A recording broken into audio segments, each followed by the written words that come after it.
Shefsky here, and welcome to Fantasy House. Every week I have a different guest on, and they take us through a journey through their surreal fantasy house. It's wild. It's so much fun. It's an imagination experience for adults. It's therapeutic for Jon Shefsky, the host. It's just a good time in general. And it's like, you know, you watch HGTV and you're like, this is pretty good, but they need like a stoner version of HGTV. They need a trippy version of HGTV. It's just a little bit more, you know, a little bit more rated, unrated, or whatever they call it, NC-17, and a little bit just more like, ooh, Rick and Morty weird. You know what I'm saying? Well, that's what this podcast is. And it's brought to you by me, Jon Shefsky, the only Southern California realtor after the great biblical events. And don't worry, guys. I can handle it all.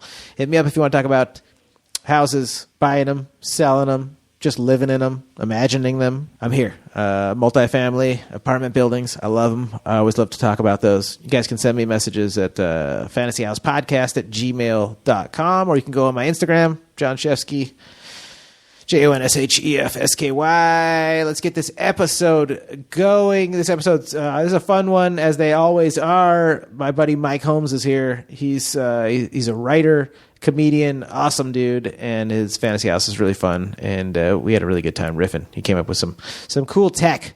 I'm excited. All right, you guys. In the words of the great Angelo Bowers, let us do this.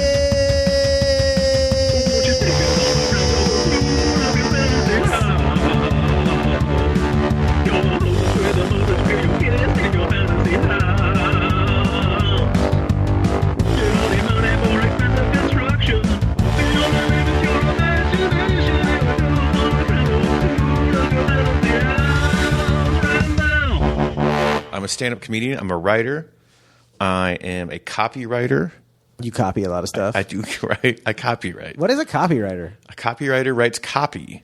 Okay, for commercials? I do it for marketing, for digital, social media marketing. Okay. I've been doing it for like almost 10 years now, part-time.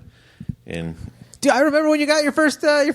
Yeah, my first gig for Hungry Man. Yeah, Hungry Man. Yeah, dude. So yeah, Hungry Man led to 10 years of work. Wait, believe it or not. You got to tell listeners, because I've told your story to a couple people over the years about like, dude, we're just doing everything out here in LA. Like my buddy, I got it through another comic, Dan Bialek, and this advertising agency, digital marketing agency, reached out to him, and they were looking for comedians to run the social media pages for this campaign for Hungry Man TV dinners. Everyone knows Hungry Man. The premise of the campaign was that Genghis Khan, Leonardo da Vinci, and Michelangelo, I think. Is that all the Ninja Turtles? No, Davy Crockett. It was Davy Crockett. Yeah, Davy Crockett. It was Davy Crockett, Leonardo da Vinci, Genghis Khan. Traveled through time via time-traveling freezers where they came to present-day America. You say time-traveling freezers? They have time-traveling freezers, of course. They discovered Hungry Man TV dinners, became obsessed with them, and then created social media pages to promote their love of Hungry Man TV dinners. That was an ad campaign that got sold. I just love the tens of thousands of dollars. Genghis Khan was in there, like, as if anyone would believe that he would care about microwave meals. He has like 25,000 Genghis kids. Khan, who they actually made videos for this whole little story that they wrote, and Asterios played Genghis Khan. Which, dude, you know, because a Greek Asterios as Genghis. Yeah, it was great. Chris Fairbanks was Davy Crockett. That's right. And then I wrote for this thing for like 3 months and just would write tweets and Facebook posts in the voice of Davy Crockett. Did they ever tell you like how their stats, like what their metrics were? Oh yeah, I would come in and they would be like, Mike, we need to talk to you. Hungry Davy isn't doing as well as Hungry Genghis and Hungry Da Vinci. What do you think we can do to kind of, is there a sporting event? Because that was the thing. Hungry Davy really got into sports, I guess. And so I did that for like 3 months, and then Hungry Man realized what kind of terrible ad campaign they had. So they pulled the plug on it. But then that agency kept bringing me around to do other stuff. And yeah, 10 years later, still rocking a couple different agencies. Yeah. So I mostly do like TV shows, movies now, because that's a lot of what the work here in Hollywood is. So To promote it in social media? Yeah. So like, they'll post like a little mini trailer on like, so right now I'm doing the DVR or the DVD digital release of Rambo is what I've been working on this week. So yeah, we'll post a little Rambo trailer, and then it'll have to have some sort of copy that goes with it describing what is in the trailer. And You're the guy doing that. I'm the guy that does that. People are like, what's he doing? That's the guy that's doing. That's what Mike's doing. What I'm doing. I'm writing tweets for TV shows and movies. You're tweeting for the man. So I'm tweeting for the man. Yeah, I'm like Hollywood adjacent. It's like almost working on TV shows and movies. I would just be real vague about it. Like, that Rambo movie? Yeah. I worked on it. Yeah, I did. New SpongeBob movie coming out. Worked on it. Did it. I made that movie. You telling people? Integral in that whole movie. I do that. And then I also bartend a couple nights a week at the Hungry Man Bar. It's a Genghis Khan's bar. It's a beer and bottle shop in Echo Park. Oh, nice. So it's got to be. It's a super chill. It's a good bartending gig. Yeah. So I do that too. What's your favorite thing to do there when you're bartending? Do you do the cocktail thing where you throw a bottle up in the air? No, I'm maybe like, I do a move I call the flight attendant, and that's where like, because if I open 2 cans of beer at the same time. Yeah. Oh yeah. Call that the flight attendant. That's about as fancy as I get. That's great. So anyone asks you, come on, do something. You're like, it's called the flight attendant. Then you just pour the beer on their head. Fucktard. Oh, you're sitting in the exit row. You should leave. I do the flight marshal or whatever. Get off this plane. You're under arrest. I don't even know what that meant. Oh, I need some riff sauce, a.k.a. Can you please open 2 beers for me? Okay. What else is going on? Playing a lot of golf lately. Oh, got back into golf. Got back. I didn't know you ever got out of golf. I took like 10 years off when I was a poor comedian in my 20s and 30s, early 30s. And I finally got talked back into playing and went out and played and got addicted again. And it's a great sport, right? I don't It's play frustrating. It, it's expensive, but it's nice. And you get out, you're not sitting in front of a computer for a couple hours. The best things in life are frustrating and expensive. So, dude, I don't even know how to play golf, but dude, it's a beautiful sport. I mean, I do think of whenever I've been on a golf course, I think of George Carlin making fun of golf courses in the back of my head. But my God, what is the bit? He just has a whole bit about like he's just making fun of the wealthy, and he's like we should turn like all golf courses in America into like homeless like refugee camps or something like that. Just one of his antagonists like upset George Carlin like how can I piss everyone off? And it makes me homeless on the golf course. There you go, you fucking asshole. Like I don't know, just that funny George Carlin, East Coast anger. Yeah.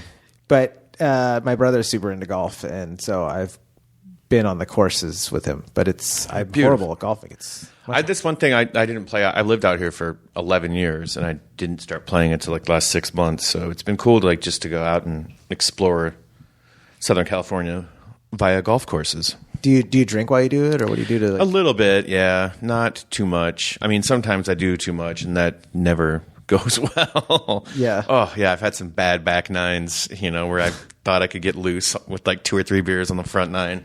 No, bad idea. You need to be sober. Yeah. Or like 1 beer. You got to focus. Mm-hmm. 1 beer. There was an I think it was a skate video or it was a surf video. Some sort of old cool counterculture video I remember watching in high school.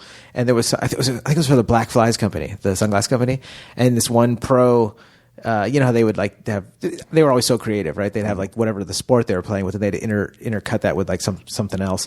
They would like go golfing, and like he goes to his golf bag, if that's even what it's called. Mm-hmm. You're like, that's not what we call them. No, it's a golf bag. It's a golf bag. You unzip your sweatshirt, you have like a plaid vest on. You're like, that's not what they're called.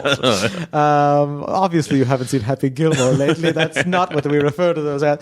But like, he goes over to his golf bag in the golf cart, and like, you think he's about to pull a club out, but there's like a bong in the golf bag. Amazing. And it was so cool. I remember being like, whoa, this guy's bad. And he takes this insane bong rip. I mean, it's probably edited together because then he went and drove like, one of those crazy...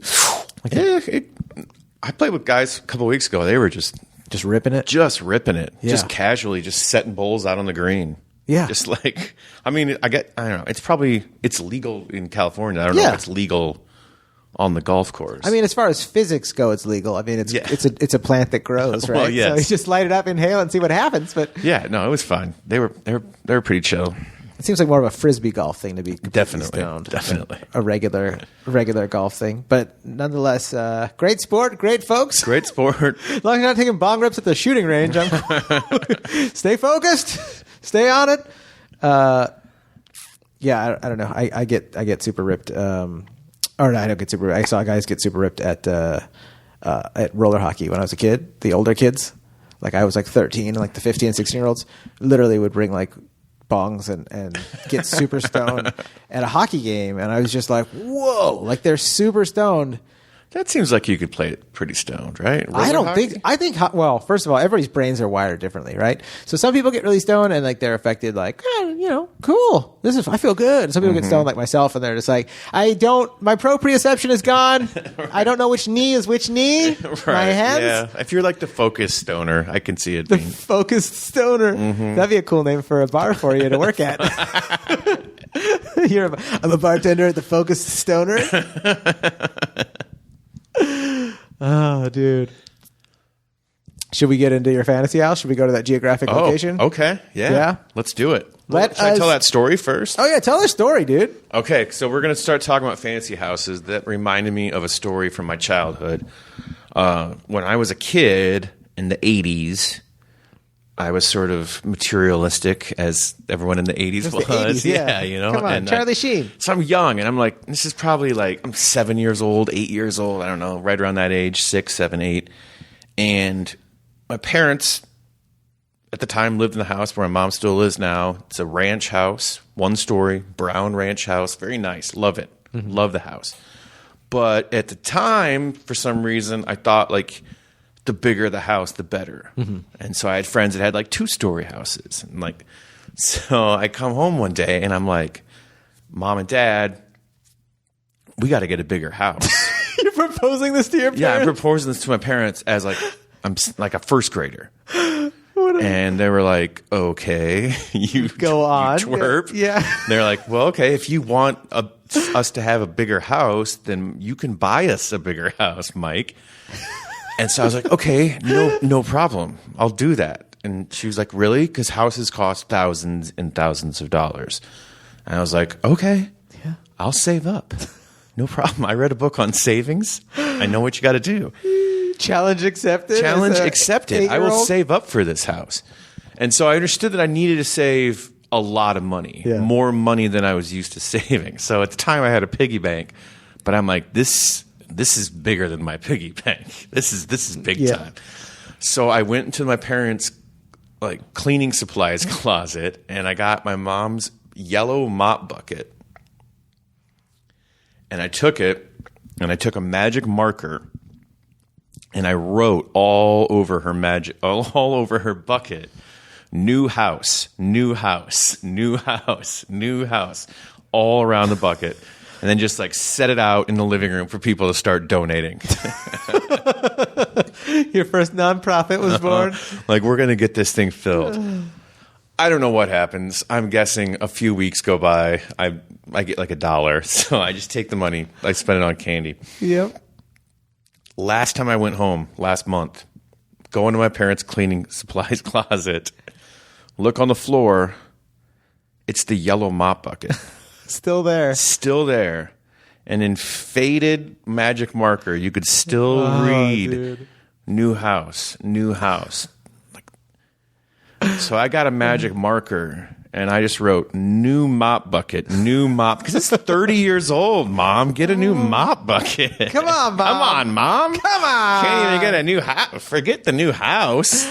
So, yeah, true story. Just change your goals. Mm-hmm. If listeners, if you take anything from that, change your goals. Change your goals. Sometimes your goals are too big. Right. Sometimes you don't need a new house. Sometimes you aim for the stars and settle for the horizon. That's right. It's not so bad. Look how beautiful that horizon is. It's like a mop bucket. It's beautiful. So for your actual fantasy house, now let's get to the real thing we're here to talk about. This one, we're going to need 2 mop buckets for this house. Ooh. This is the double mop bucket. What an extravagant situation we got here.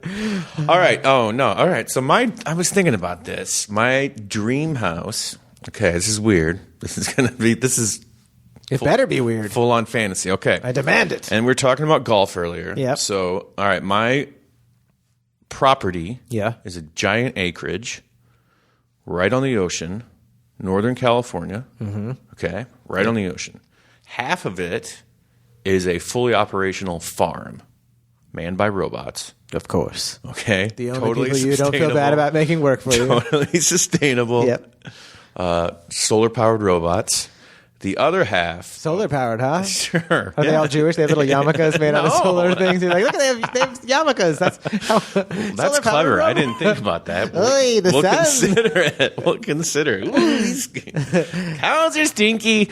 Other half of my property is oceanfront, Pebble Beach style golf course. Nice. Okay. Beautiful golf course right on the ocean. Then there's a clubhouse. That's like the clubhouse for the golf course, but it's also my clubhouse. So I got like a little bar in there. I got a little restaurant, a little pro shop, pro shop, yeah. All my shit. But, okay, that's right on the water, and it's on a cliff. And the cliff is like 100 feet above the water. Now, my house is like a hotel built into the side of that cliff. Cool. Okay? Yeah. And the clubhouse is on top of it. So, like, there's some point in the clubhouse, like, in where you drive in, and then you take an elevator down into... Yeah. You come down to my, like, 10-story... I mean, it's like 10 stories tall, all the way down to the water. But it's not like 10 stories, because some stories are taller than the others. Top floor is an entire entertainment space. Mm-hmm. All right, now the other thing is, so it's built into the side of this cliff, so everything has an ocean view. But, and this is a thing I'm borrowing from my parents' house, which I love about my parents' house. My parents' house has a huge screen-in porch. So it's like a hotel built into the side of the cliff, and like a hotel, like every room has like a balcony area. Yeah. And all the balconies have retractable screens. The screens are solar-powered. And they are also like solar panels. So that's where we're getting all the electricity to power my 10-story hotel house. Nice. Okay, so top floor, all entertainment. We've got like a bar. We've got like a little lounge. We've got like a kid Buster, like Dave and Buster's area. Yeah. Whole top floor, all entertainment. No, actually, I'm sorry. That's the second floor. Top floor, all living spaces. So there's no one walking above you. So the top floor, all living spaces, huge master bedroom, huge master bath. Describe it. My bathroom, big, like not quite like Francis and Pee-wee's Big Adventure bathtub. The pool? But yeah. Where are they hosing him down? Yeah, he basically has a pool. I don't want it that big, but I want it big. Yeah. I mean, enough that you can drain it daily. Because I was thinking about like how often is Francis changing the water in that? It's very impractical. It is. And I'm trying to think of my environmental footprint. That's very kind. So, well, we'll get to the desalinization plant. That's lower. You can take a saltwater bath. That'd probably be real nice, right? Get out all dried. We could have both. Right? So, yeah, giant bathtub, TVs. I want some sort of waterproof computer system that I could operate from the bathtub. Oh, yeah, it's great. You know? Be on your laptop with it floating next to you. Yes, exactly. Exactly. I'm going to spend a lot of time in the bathtub. Dude, I love taking baths. I took one the other day. Yeah, I take a bath almost every day. Oh, it's the best. Big fan of a bath. Big fan. Live in fear of dropping my phone in the bathtub, or my computer. Dude, I just got a new phone, and like I've always get my wife's hand-me-downs, and I'm careful with those. But man, my newest phone, I'm just like, stay away from me. Like if someone gets near with food, I'm like, get away from this phone. Get away from this phone. Like,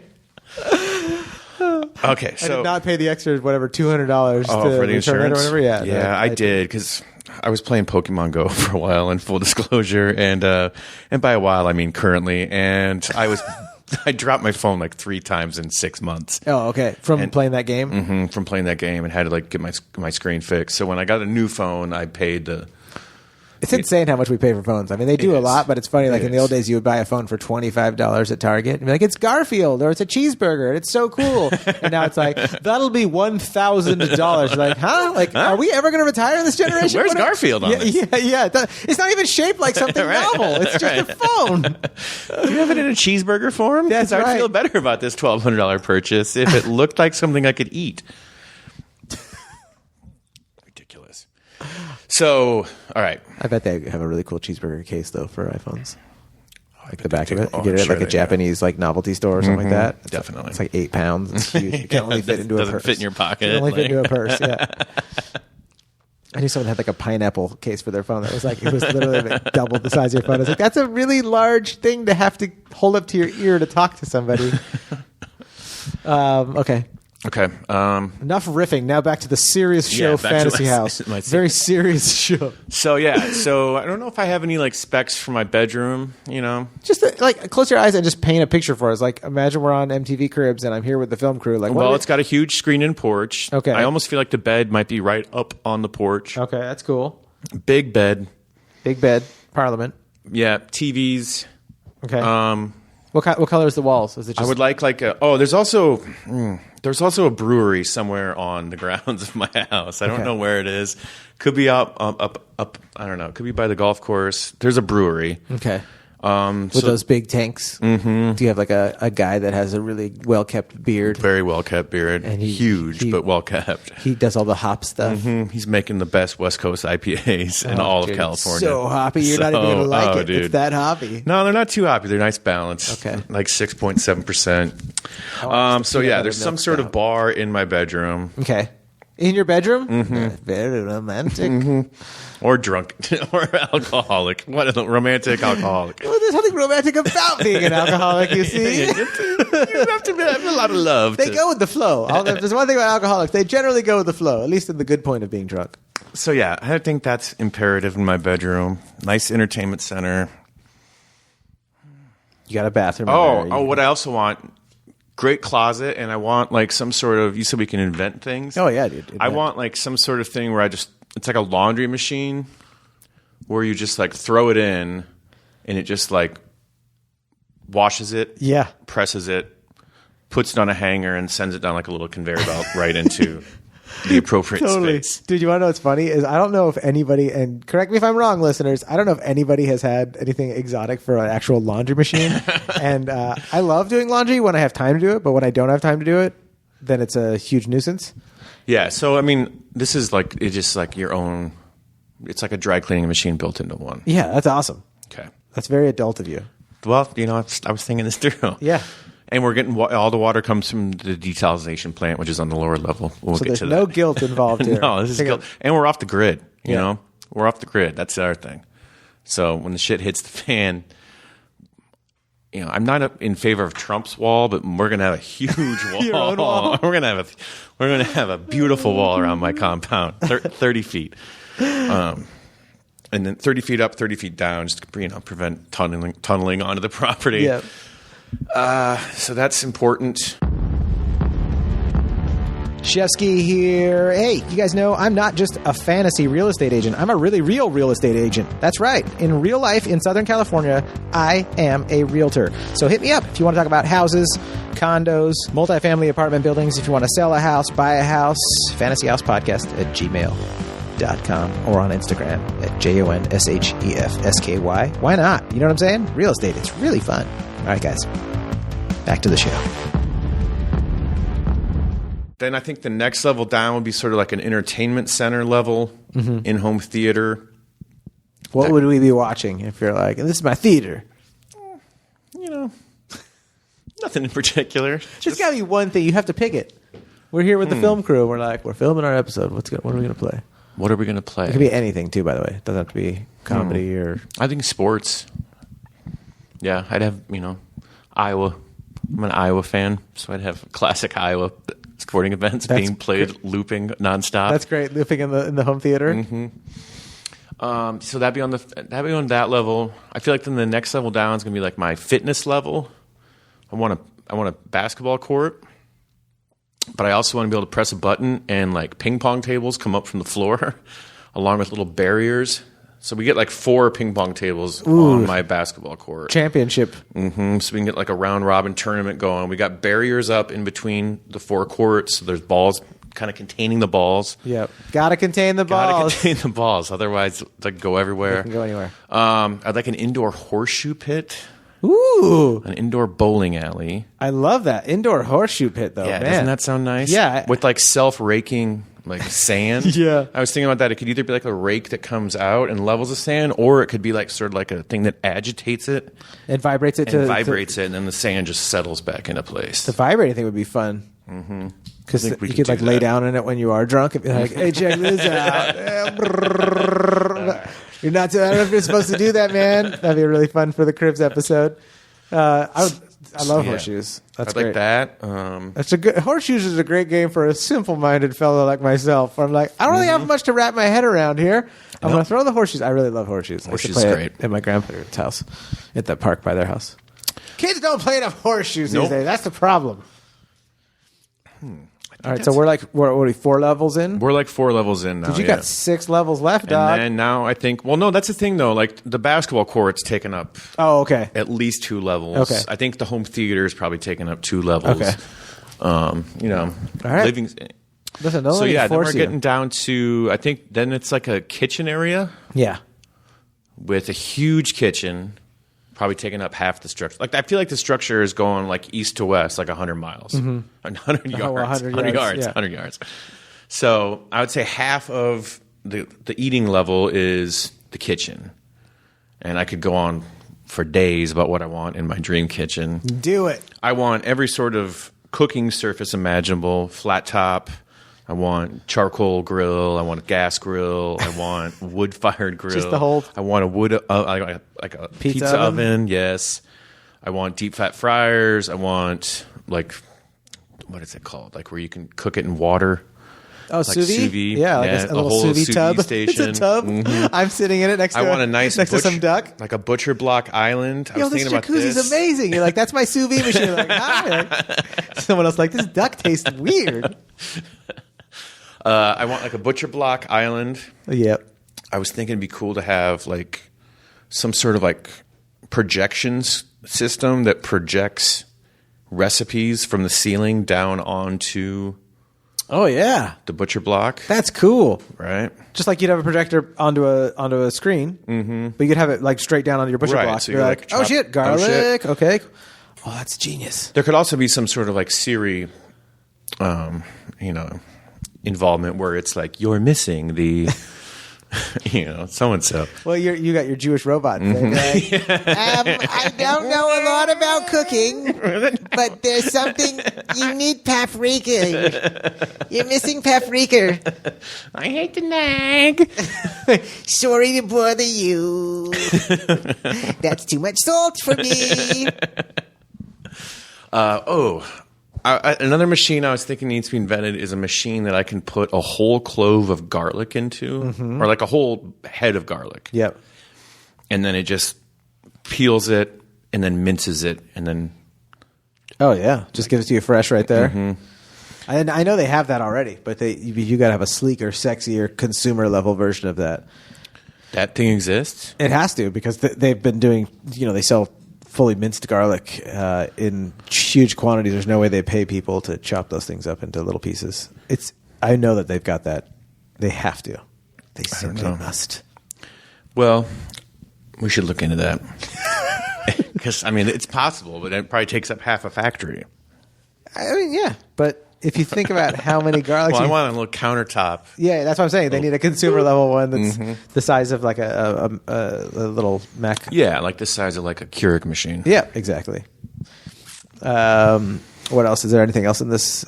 I said deep fat fryer. What would you be frying? Ice cream machine. What would you be frying in the deep? A lot of chicken wings. Yeah, chicken wings for sure. Like bone on, like chicken wings, like buffalo style, maybe. Or yeah, I make a really good Thai garlic one with some fish sauce. Ooh, fish sauce so good. Fish sauce so good. Fish sauce so good. Yeah, and then I think below that you got just a lot of you got your desalinization plant, which is going to take up a lot of space. All of your plumbing. You got to have some guts. You just gotta have some guts to the house. You can't just have a house with no guts. I don't live. It's my dream house, but it's not a fantasy world. Yeah. Okay, I understand. You're so practical. We're gonna need some stuff down there: a furnace, air conditioning, all that stuff. And then I think the bottom 2 levels is like a cave kind of thing that opens up on the water, where you can boat into it. Yeah. It's kind of like. And then there's maybe I forgot there's a pet level. Pet level? That's where the pets are allowed? Yeah, there's half of it, or maybe 2/3 of it is just a dog playland, where you just got about a dozen dogs. They got their little houses. Oh. They've got just all kinds of dog toys, things that just throw balls at them all day, just little air cannons that are just shooting balls out at these. These dogs are just living in this joy. They're living in pure joy. There's little Roomba robots going around cleaning up after them. And then the other third is, the Roomba robot sucking up the my chameleon habitat. I think. Do you remember when I had a chameleon? Yeah, totally. I've had chameleons, and I would love to just have a little mini rainforest for them to just chill out. Where there's just a couple dozen chameleons living. A couple dozen comedians. I mean, chameleons living. Well, no, that's my next level. So this is sort of underneath the plumbing. This is like a Road Rules house where I invite 20 of the hottest up and coming comedians and watch them destroy your fantasy house. We have a comedy club, and then every night they do a show, and then whoever's the least funny gets thrown over the side into the ocean. And they just swim right back into that cave thing. And they do. Hey, I'm back. I think I left a shoe up there or something. Yeah, so I think that's the house. Dude, that's badass. I love it. So just going to put a bucket out and make that thing happen. That's right. Way to tie it together, huh? Thank you. All I need now is a bucket. I think if you guys take anything from this episode, get your bucket together. Get a bucket out. Write new house on it. See what happens. Dude, I think it's actually you just kind of just pushed it into a realm that I think actually is important. Saving up your cash and budgeting your cash. When I was a kid, my mom used to always tell me.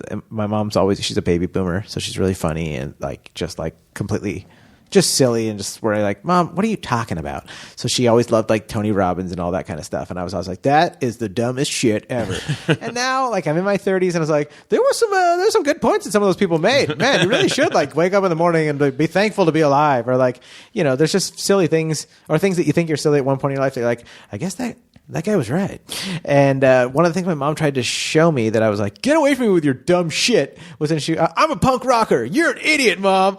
I didn't say that to her, but I was just get away from me with that turd crap culture shit. It was T. Harv Eker. It's this he's a financial guy. I don't know much more about him, but he had this way that you save money up. And he had this whole, basically a really cool layout for how you, percentage wise, how you divvy up every time you get money. So whatever it's from, whether you have a job or you find a $10 bill on the ground, whatever it is, you give 5% to charity, 5% to gifts for friends, 10% for your personal education, 10% for savings. So you divvy it up. So I just in the past couple of years started actually being what was it? Came to my head because I was reading something else about learning how to save and how to invest money, and your bucket just totally reminded me of that and how important. And that thing, I use it for everything, dude. I got $50 or something at the beginning of the year and was and I did all the calculations for this $50, really? Down to the change, and then put it into three different, or was it 5? It might be 5. I don't know. Look it up online, folks. But it's I put everything into those envelopes, even in the change part. I was all right, this 75 cents goes into Have this. you kept it up? Yeah. Huh. I use it with my actual paychecks, and it's great. And I think that's just, I don't know. You remind me of that with the bucket, and I was man, saving up and with the intention of these different things. Education is such a cool thing that you think, I'm done with college, but it's dude, I just went to an apartment investing workshop in Virginia last month, and I was that was education. So I took that out of that savings to pay for my ticket and everything to go there, and then. Instead of getting, I don't know if you get emotional with money. I know I certainly do, where I'm I'm spending all my cash. I'm broke now, whatever. But this way is I partitioned it up to where I knew this is for this. I saved it in this education envelope. I've been given authority from this guy from the internet. Do you have a baseball card envelope? Or You could. Oh, that goes under your. There's the name of that envelope. There's like pleasures or play or whatever. It's like for your what fun percentage stuff. is it? I want to say it's 10%. So I think there's like emergency savings is 10%. Necessities is the biggest one. Necessities is like 50 or 55%. So that's like paying your mortgage, paying your rent, paying your. What about beer? That would probably go. Well, it depends how big of a necessity. I would say that beer would go into your fun. It would go under fun. Unless you use the beer really as a meal. Then you'd be like, well, that's under necessity. That's my groceries. You could totally lie to yourself, too. You could easily like be like, this is education, man. Every time I drink, I come up with new ideas. Well, I work at a bar that sells beer, so every time I try a new beer, I'm doing research for my job. That's true. All right. I like this system. I just taught you how to rationalize spending money on beer. Yep. You're like, honey, it's education. It comes from the education envelope.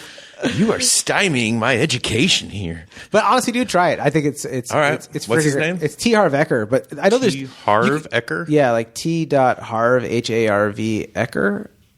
If you Google it, you'll see him. But he's just one of the guys. If you go to like Dave Ramsey or any like the financial guru dudes, they all have those guys. Suze Orman had one. Like they all have it. But they're all loosely the same. The important thing I think is about like budgeting and learning how to be like, like the difference between like, saving for your vacation or saving for your like medical emergencies. Like there's different ways to budget those. And it's pretty interesting. It really comes down to that in a lot of things too. Like in the apartment world, I know that one of the big things that makes it like the good investors come in and be able to take over like a crappily run apartment building is most of the people that used to own apartment buildings would consider everything that they were making beyond the mortgage, the debt service for that apartment they would consider like, oh man, this is my cash flow, this is profit. It's like, right. Dude, your profit's way smaller than that. You should be saving for capital expenses. There's like all these things to be saving for. And so you start realizing like in so many ways that people are successful with money or with business, it's like, it's because they are not expecting the profit that like the layman that I was thinking like, oh man, every time Jimmy John sells a sub, they're making $3 on that $4 sub or $6 sub. Right. It's like, no, they're if they're staying in business this long, they're probably making like 80 cents, and the rest of it's going into different forms of saving and investing accounts right. to and keep the business afloat for rainy days and like, insurance, getting sued. Oh, the building flooded and it cost $10,000. Like, well, we saved for that. That's why Jimmy John doesn't have 3 houses. Or he probably does actually now. He probably does. He probably has 12 houses. He's a terrible person. Is he really? Oh yeah, he's a big game hunter. He's a big gay hunter? Big game hunter. Hi, I'm Jimmy John. That sounds like the perfect character. Hi, I'm Jimmy John. I'm just a big gay hunter. Bang, bang. I took down a couple big ones yesterday, if you know what I mean. Shot him up good. No, he's a big kills elephants. And why would you kill an elephant? It hurts when you see like you've sold enough subs to think that you're entitled to do that. That's a weird thing to kill, though. They're smart. It's one thing if you're like, I'm going to go shoot some oysters. You're like, shoot some oysters. You know, like, well, why would you kill an elephant? They're smart. I wonder what knows. You should start shooting oysters, right? Like to them, like skeet them. Yeah, like you shoot. You fling oysters out of a skeet. That'd be hilarious. Someone would be like, "That's cruel." Like, it's an oyster. It doesn't know. It's a piece of meat grown in a lab, basically God's lab. But still, it doesn't know. Lab. But yeah, I don't know why you'd shoot an elephant. That just seems. He shoots lions. I don't know exactly what he shoots, but you're all just listing stuff off. Right. He shot a unicorn. Unicorn. Those aren't even real. He shot the last living dodo bird. Oh, bird.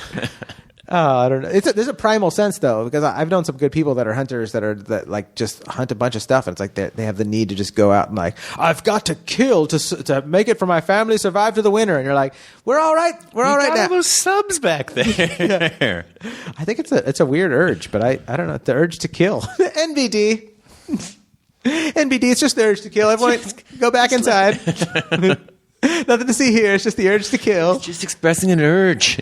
I can't imagine how someone would want to kill an elephant, dude. Whales too. It breaks my heart when I find out that they hunt whales, and you're like, they're actually really smart. They talk to each other. That's enough to, and they're not talking. And nothing against cats and dogs. I love my cats. I love dogs, but like they're like having full on conversations. Right. Like you know what I mean? from what the scientists That say. we can figure out what they're saying. Yeah. But no one trusts scientists these days either. They're like, scientists are just losers and idiots. You're like, I think we have it backwards. I thought they were the smart ones. Scientists know. They had a good run. Scientists? R.I.P. scientists. Step aside, scientists. Step we aside. got this. Yeah. You got us this far. Prayer couldn't just get us the rest of the way, so thank you. Thank you, scientists. Thank you. We got this from The here. only scientist I need is the It's Lord. the one looking down at me from the sky right now. That's okay? right. You mean the one that created the scientist that you don't trust? And he's rolling his eyes at you right now, scientists. Your hubris is shocking. Oh, dude. Jesus rolling his eyes at you. Look at him. Christ is rolling his eyes at you right now. I can hear him. Oh, dude. Where can people find you? People can find me on Twitter and Instagram at Holmes Jokes. How do you spell Holmes, though? Because HOLMES. that's why I wanted to have you spell it. Because the L. The silent L. Yeah. For a second, Like the silent majority. Okay, we're out here. we out here with these big gay hunters. So yeah, they can find me there. They can find me bartending in Echo Park. Yeah. At Sunset Beer. And they can find me running various TV shows and movie. When you guys watch Twitter the DVD accounts. of Rambo, Think of me. think of Mike Holmes. Okay. The war has come to your doorstep. Is that one of the quotes? I don't know. It's possibly. Is that One of- Right. It's violent conflict resolution is the only way to solve problems. It's fun. It's fun. Thank you guys Dude, for thanks for listening. having me. Dude, thank you for being here, dude. It's freaking awesome. Great fantasy house. Great seeing you. Great riffage. Oh, I loved it. Had so much fun. Guys, thank you for listening. If you're a new listener, hit the share button. Hit the subscribe button. Don't hit yourself or others. Let's keep it nonviolent, folks. But hit one of those buttons, though. Give us a 5-star review. If you're a long-time listener, first-time caller, dog, share this motherfucking puppy with somebody you know. Hit it. Hit the share button right meow. I know that you're not all doing it because you're driving and operating heavy machinery, but pull the fuck over and press the share button. Send this to your cousin. Be like, what's up, cousin? I love you. We're part of that same family tree. Check out Fantasy House with Mike Holmes. Do it. And everybody else, thank you guys so much for everything, and all of our current reviews and people that are sharing it. Thank you so much. Makes my day. Be silly, have fun. #blessed guest.